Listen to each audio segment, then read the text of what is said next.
Shalom Aleichem, it's Rabbi Weiss wishing you Moadim L'Simcha, occasion to rejoice on this wonderful holiday of Sukkot, Zman Simchatenu, our holiday specifically of joy. We are right now in the middle of the intermediate days of Sukkot, about to roll into Shabbat, and tonight we hope you will join us for a wonderful spirited service, Shabbat, the next installment of Shabbat Under the Stars, followed by a vegetarian potluck dinner, and if the weather doesn't behave, we will be inside, and still with spirited services and the potluck dinner, so please come and bring friends.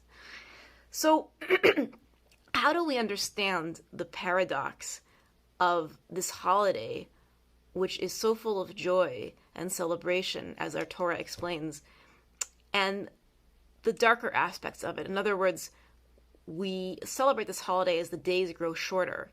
We celebrate this holiday specifically outdoors, vulnerable, in intentionally flimsy, transient spaces called Sukkot, booths that kind of wave with the weather. And how are we supposed to affirm our joy when we expose ourselves to the elements and put ourselves out there?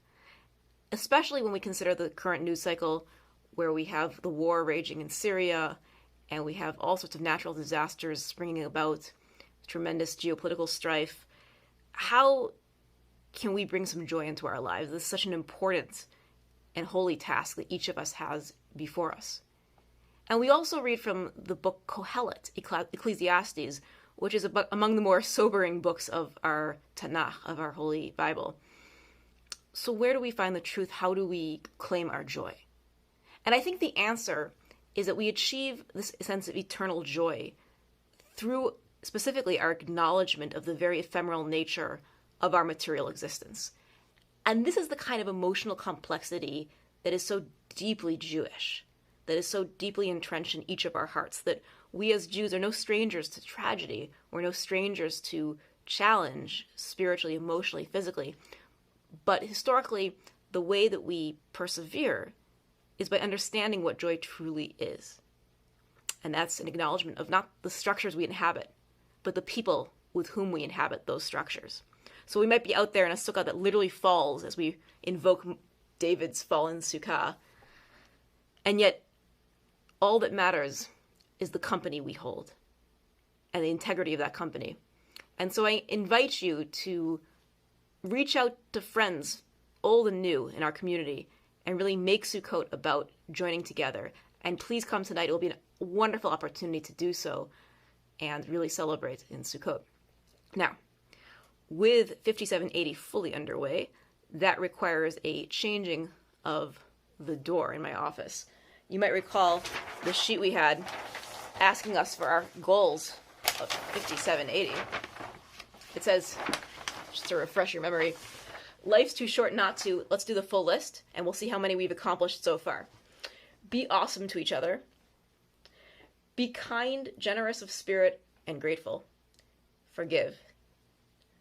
Live in peace, not take oneself too seriously, seek out wisdom and understanding, study Torah, take dessert, we do that really well over here, promote and create social equality, wear comfortable clothes, love and protect our planet, have fun, make the music you're not hearing, that's mine, try a different color from time to time. That's somebody mocking the monolithic color situation here.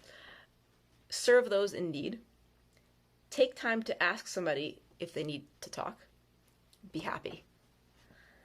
Tell the truth. Not to think only about yourself. Authentically love. Be open-minded. Come to Minyan. You should come to Minyan. Be part of a Kehillah. Eat ice cream. Have a dog. Smash the patriarchy. Be grateful. Meet with Rabbi Weiss. I did not write that, by the way. Skip Tachanun. Engage the next generation of post-college young professionals and enable them for leadership in our community. Spend some time away from phone, computer, etc. every day. Dream. And then it looks like my daughter signed her name here.